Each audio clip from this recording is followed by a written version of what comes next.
distinguished guests, ladies and gentlemen, good morning and welcome to yet another amazing location that MICAS has brought us to this morning, this time in Valletta. My name is Keen and it's a pleasure to be hosting this morning's discussion. A very interesting discussion will unfold very soon, but a very interesting historic moment happened yesterday evening where MICAS was officially inaugurated, and if you had the chance to be there, you know what I am talking about, but if you didn't, please follow the social media platforms. It will be all over the news again tonight, I'm sure, and you'll get to appreciate how big yesterday's moment was and how amazing this MICAS new house in Floriana is. Today we're going to have a MICAS conversation with someone who doesn't need a lot of introduction, but I will be giving a very short introduction just in case. The celebrated Portuguese artist Joana Vasconcelos has honored MICAS with a selection of works that physically resonate through the walls of 4-story MICAS galleries, but whose voice and purpose carry a very pronounced timbre. And as MICAS has done in all its years since concept launch back in 2018, these conversations that we're going to have today bring to Malta the voices of international contemporary artists, experts, and thinkers.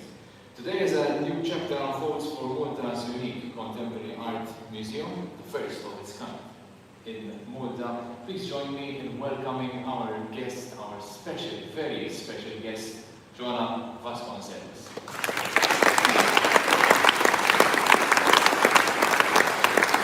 She is one of Portugal's most celebrated contemporary artists and very squarely in the public eye of the global art world with her unmistakable large signature installation pieces, which we are glad to now also have in our tiny island. Today we are fortunate enough to be able to witness these works up close right here in Malta, thanks to MICAS in Floriana. So, without further ado, we'll get to hear from the artist herself today, thanks to a conversation that will happen with MICAS artistic director, Edith Devine. Ladies and gentlemen, the event of this morning starts here. Thank you.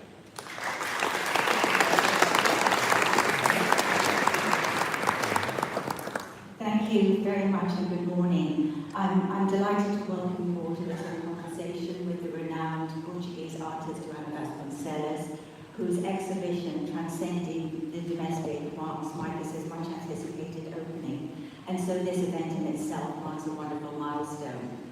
As many of you who attended these art talks in the past, where MICAS has staged many events, you will recognize that we've been building up to this moment of the museum opening for some time. And we trust that the ambition of working with artists such as Joana Vasconcelos and presenting an exhibition on this scale and importance was indicated right from the start when in 2018, at the first MICAS International Art Weekend, we unveiled The Radiant, a wonderful sculpture by Ugo Rondinone, which incidentally, as those of you who attended last night will have seen, is removed from its previous home in St. Maison Gardens to public display on our campus.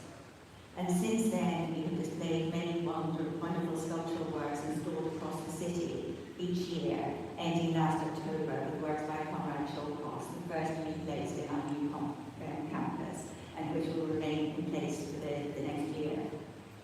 And these sculptural works will be joined in November by newly commissioned work by the Portuguese artist Floriana. But for our inaugural exhibition in the galleries, which marks the first in an exciting and world-class program, we are delighted and honoured to present the work of Joana Vasconcelos and to welcome her here today.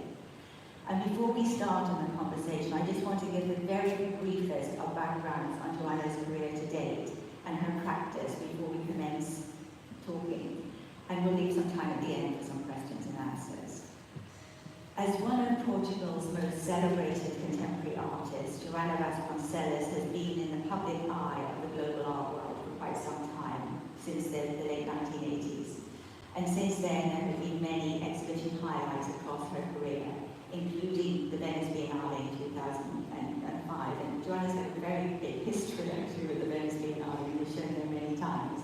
But in 2005, which is where I first encountered this work, and here it is hanging in the Arsenale, she showed this incredible piece called The Bride, and it's a chandelier measuring 6 meters by 3 meters, and where all of the traditional glass elements of the chandelier are replaced by 14,000 tampons.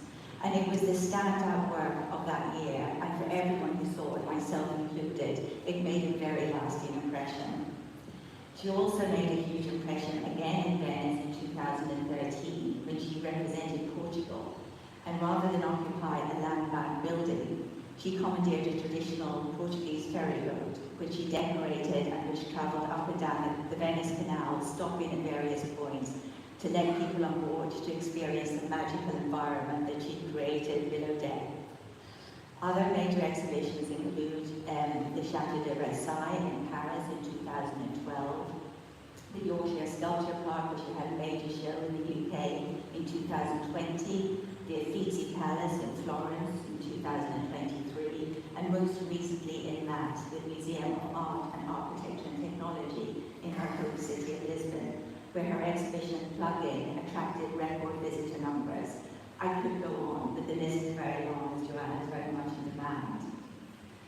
But as can be seen in the exhibition in the new MICAS galleries, Joanna's work ranges in scale from modestly sized floor-based work to her large signature installation pieces, and all of these are produced under her direction at her vast studio in Lisbon. And there she fuses her conceptual ideas, interpretations of ancient myths and historical events, commentaries on contemporary culture and art theories, into complex, ambitious creations which are saturated with different references and a myriad of interpretations.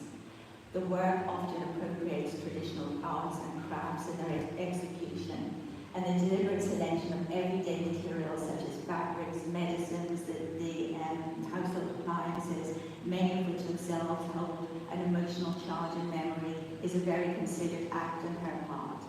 So in her work, she consistently elevates the ordinary into the extraordinary. And I know that many of you were at the opening last night, but if you haven't seen her exhibition, Transcending the Domestic, it opens for public view tomorrow, and I can assure everyone that a truly magical experience awaits you. So, Joanna, I wanted to start with the selection of works in the exhibition, Transcending the Domestic, and it focuses on two very distinct concerns within your work. And these have got expression across your entire career. The idea of the very domestic, and then that kind of transcendence and spiritual element. And here we're presenting them both in opposition and balance with each other.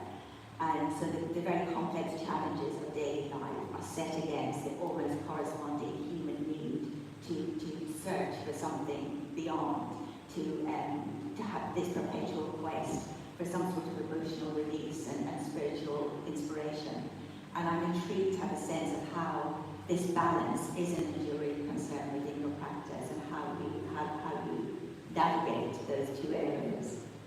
Well, good morning, everybody. It's really a pleasure to be here this morning and see so many people that were last night partying at MICAS. So,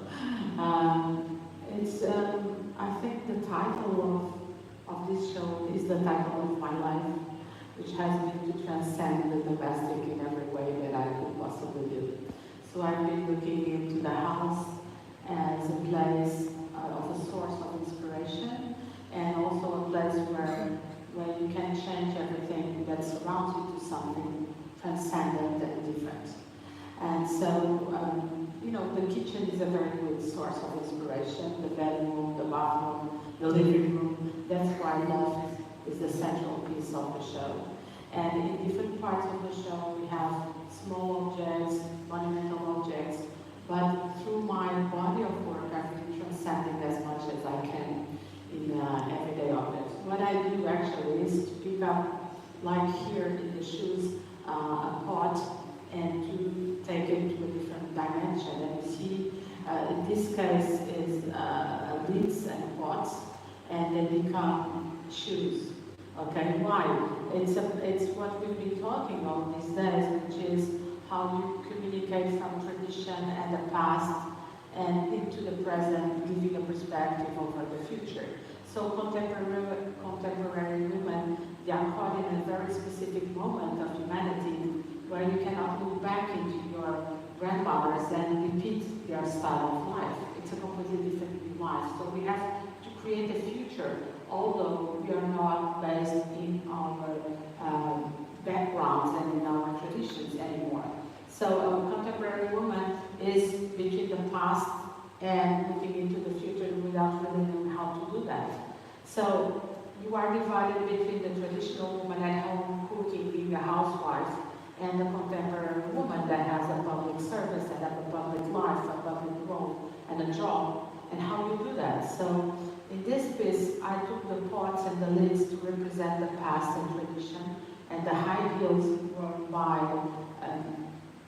by Marilyn Monroe, which is this model of the 50s, and I did these shoes with the pots and the lids.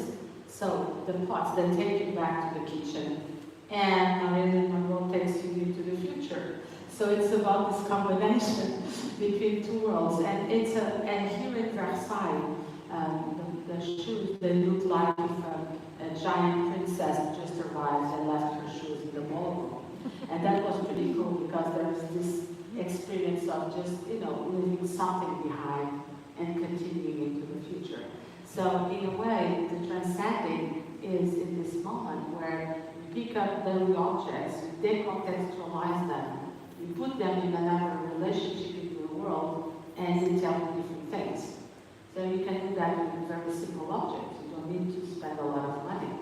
So it's about the concept and not about the material. So actually, I'm a conceptual artist.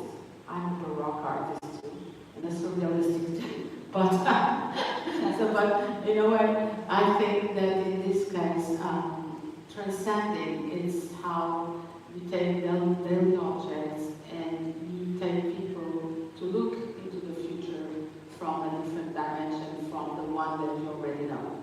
So from the traditional one.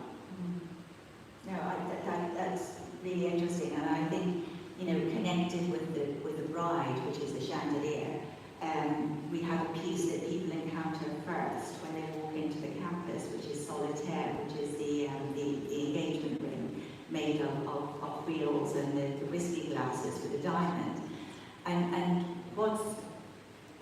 it's such a good start for our exhibition because we're talking about this domestic, and there's nothing that kind of epitomizes that kind of contractual and emotional bond between two people than the traditions of the engagement ring. And it feels like a really interesting way to start because we're sort of questioning that as well. And I'd love you to talk a little bit about, because there's a trilogy here, isn't there, over a period of years, and you were telling me that the bride was the first element in that, and the ring comes later. Yes, I did a trilogy about the moment where transition moment in most women's lives, which is their wedding. So the wedding is still universal, well, in the world, the moment where women transition from their biological family to a new family, either raised by their own or into their husband's family. So we're talking about 70% of the world women transition not to a family that they're raised by themselves, but into a family given by the husband. So in most of women's lives, it's like really the moment where they say, okay, my life is going to change forever. And that moment is symbolized in many cultures in different ways by a lot of symbols. I work with European symbols, which are three. The wedding dress, or first the wedding ring, by order.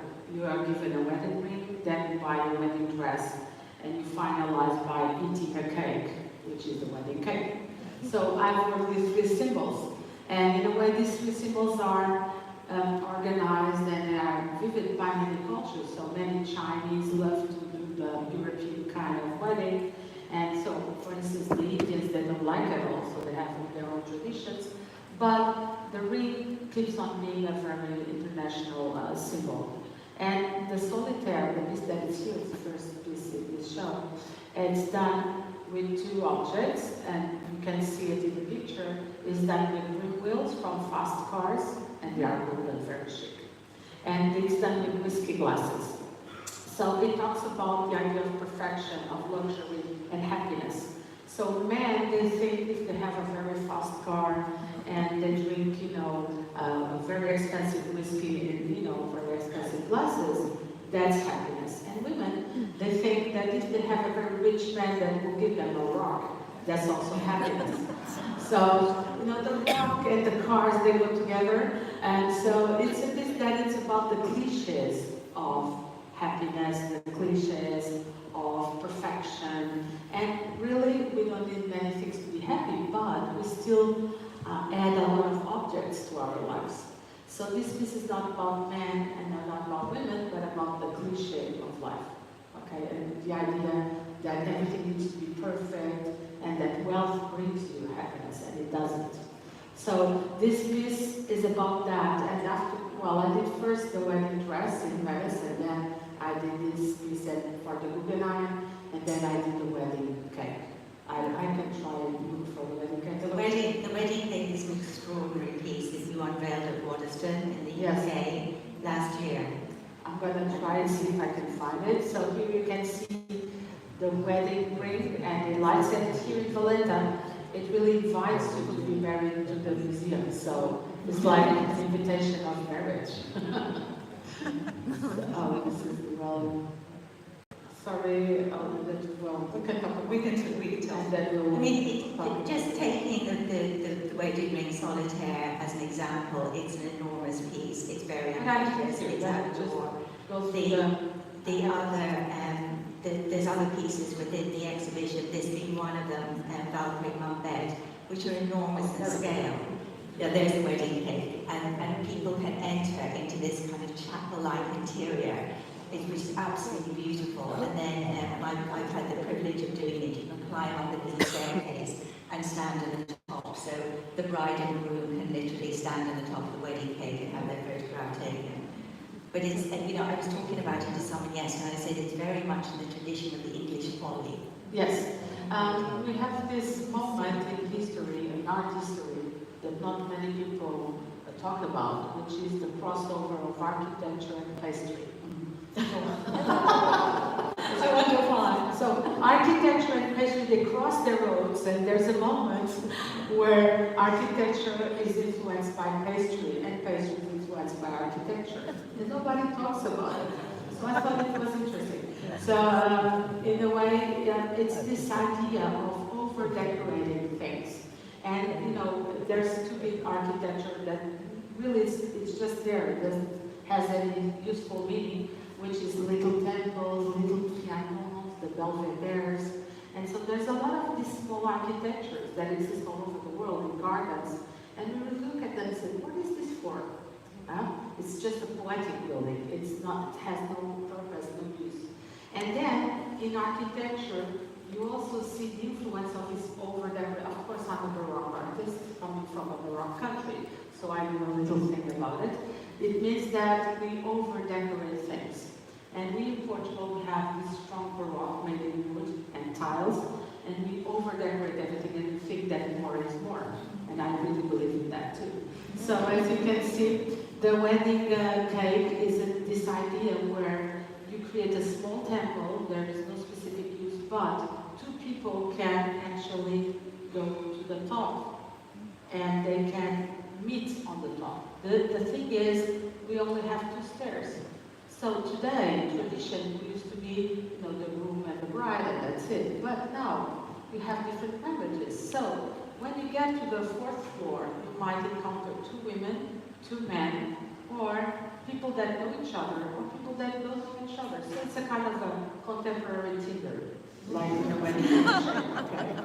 So the truth is, it's a piece that invites you to discover the work and to have an interaction. It's only finished when actually you go there and you enter on the piece and try and go to the top. And this idea of encounter, of meetings, and of new traditions, of new kinds of weddings, it's what I've been developed since 2005 from the wedding dress. So it's this idea that is how the marriage is today. I mean, as an object, it's quite extraordinary because it hovers between architecture and sculpture, and you're able to physically navigate it. But you know, that's something that is kind of prevalent across your work. That sometimes you look at things and you think, well, is it sculptural? Is it installation? And it always kind of occupies this in-between territory. But just going back to the notion of scale, you know, scale is something that's very much evident in Transcending the Domestic. There are 4 really big works, and then Solitaire outside. How important is that to you? I mean, that idea of the scale kind of developing the new work, that must be a deliberate decision on your part as an artist to work at that colossal scale.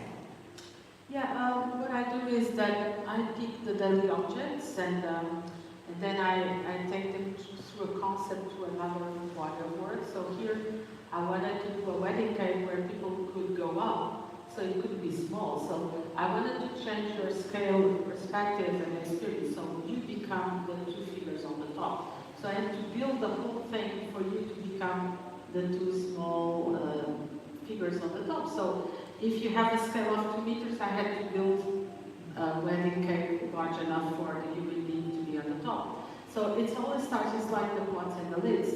If a pot is like this, to build a shoe from it, it needs to start by the scale of the object. So when I transcend the object differently from Jeff Koons, I don't change the object.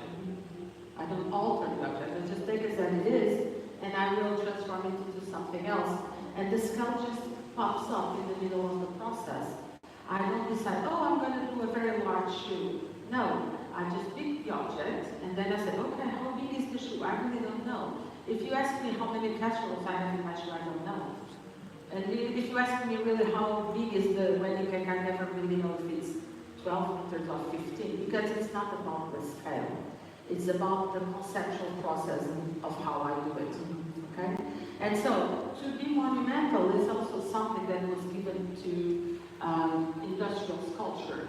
So normally stone and iron and concrete, those are the materials that allow you to build in big scale. And suddenly, what I said is, okay, we don't need all this very industrial and male, bronze and iron and all those stuff. We don't need that to build big. You can be soft and be big. You can be nice and be monumental. You don't need to be very, Thomas Schutter thing. Wow, that's it. And I love Thomas Schutter. But, Richard Serre is a good example of this very strong line of male monumental sculptures. And so, when you enter from a different angle, from a more feminine and soft and textile world, you're like, okay, this place can be also a place for me to showcase my work. So I try to use different materials because of this conceptual exchange that I do, but I'm not afraid of the space.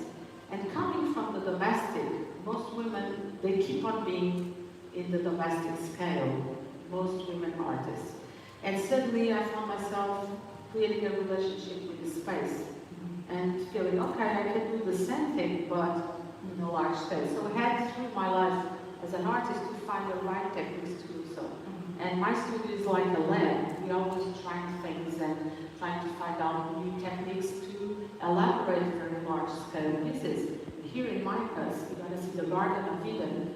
It took us 3 years to develop that project because we really didn't know how to do that. Or the Valkyries, it took us at least 3 to 4, well, the first air balloon that we made, or inflatable Valkyries, it took us like 10 years to make the first one. So now, today, since the piece here is lovely, but at the beginning we really knew how it should be. So we had to create the technique. So I have a very large studio. And I have very gifted people with different knowledge. I have engineers, architects, designers. I have, people from many different backgrounds, and they have a very strong knowledge in different things. And they help me out to build these new objects with new techniques.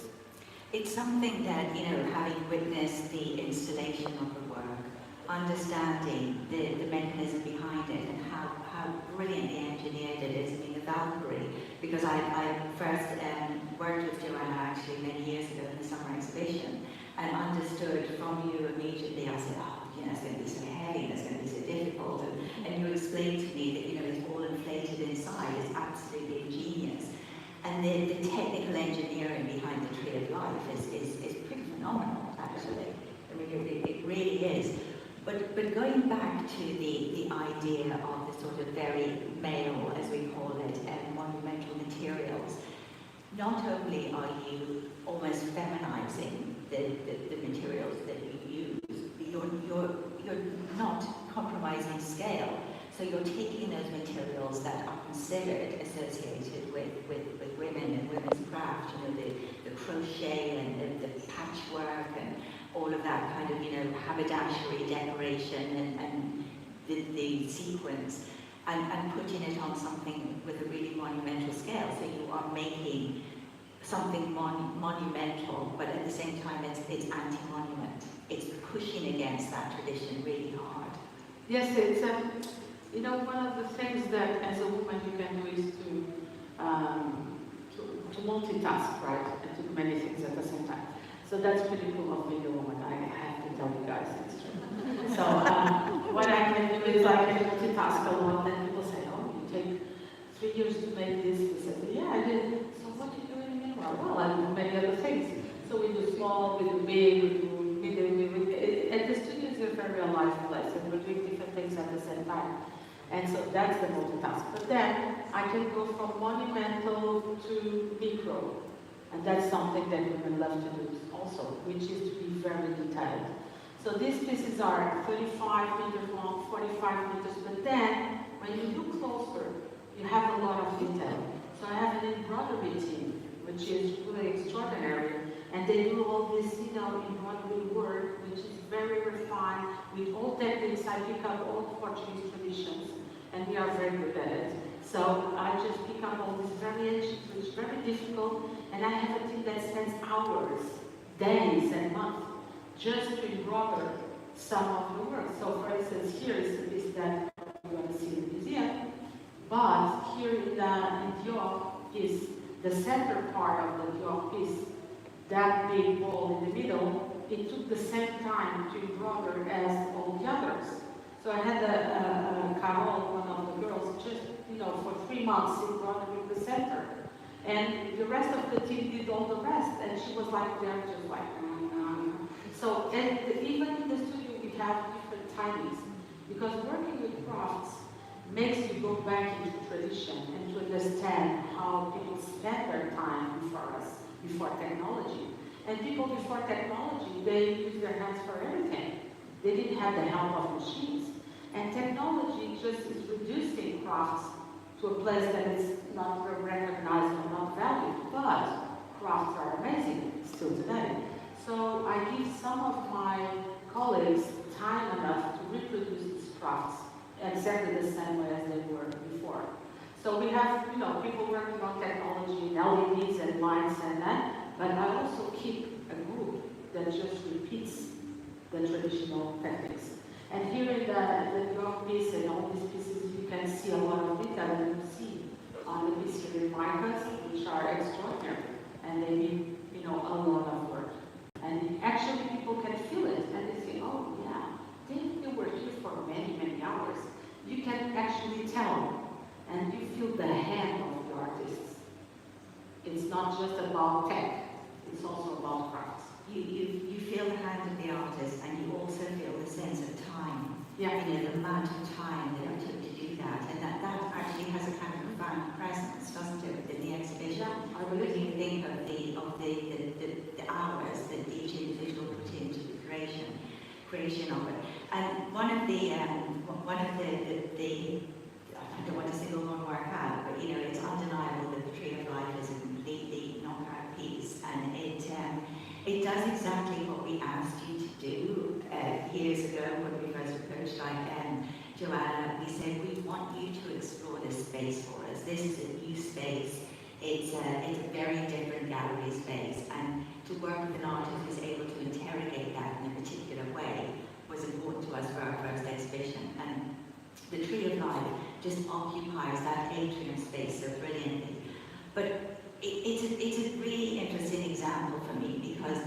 the starting point for it was a challenge that was given to you about working, and do you want to talk a little bit about that, and then talk about COVID and how, because it's just such a wonderful So I think the Tree of Life is, it resumes my life really. So I'm going to tell you all about it. So I was invited to be part of the show in Villa Borghese, and there were a lot of men. I was the only woman. And they said, oh, you got to choose a piece from Bernini and to create a dialogue. And I said, oh my God, I'm really important now. I have to create a dialogue with Bernini. This is really cool. So I go to Villa Borghese and they said, which one you want? Oh, Jeff Koons is speaking this one, and then Hurst is speaking that one. And I was like, oh, all the guys have been here. I'm the last one. I said, I want Daphne. They said, why do you want Daphne? I said, I'm the only woman in the show anyway. So give me Daphne. So it was a big discussion because I'm like, all right, that's okay. So I go to the room where Daphne is, and it's really extraordinary sculpture, for me, one of the most beautiful sculptures in the world, if not the most. But the truth, I was looking at it, and Villa Borghese is not that big. The ceiling is not very high. So I was looking at that and said, what I can possibly do with Bernini? It's really something unique. So I said, but Daphne is running away from Apollo, and she asks her father, Zeus, to transform it into a tree because she doesn't want to get married to Apollo, which I agree. So I said, good girl, you go, and do something else. And so I thought that she had, she made a good option. But then I was thinking, what tree she turns into. And this beautiful idea of transforming into a tree was like for me very striking, because she could transform into a fish or something else, but no, she chooses the tree. And in a way, she chooses the laurel tree. And I was like, okay, this means something else, okay? So I decided that she has her fingers already in leaves. Her fingers are already becoming leaves. So I said, I'm going to do the tree that she's transforming into. So I will go back home. I do a drawing, and my work had 5 meters. It was 5 meters high because Villa Borghese is 5 meters high. And my first plan was to put the leaves connected to the leaves of Daphne, and she was like running away from Apollo and changing to a tree. Okay? And so I was very happy. I was embroidering, and we made some tests at the studio, and I used my embroidery team. Everybody was doing these beautiful leaves, and suddenly they all got to each other. Curators, museum directors, they don't get along all the time, So sometimes it's messy. And so suddenly the show disappears. And I was like, oh my God, I really would like to make this piece. And everybody said, okay, maybe one day. So we stopped. And this was like 5 or 6 years ago. So the trees just stopped. I had some bags of leaves in rubber, and we just stopped that because it would take a long time. So COVID comes along, lockdown comes along, and my team, which has, we're 60, and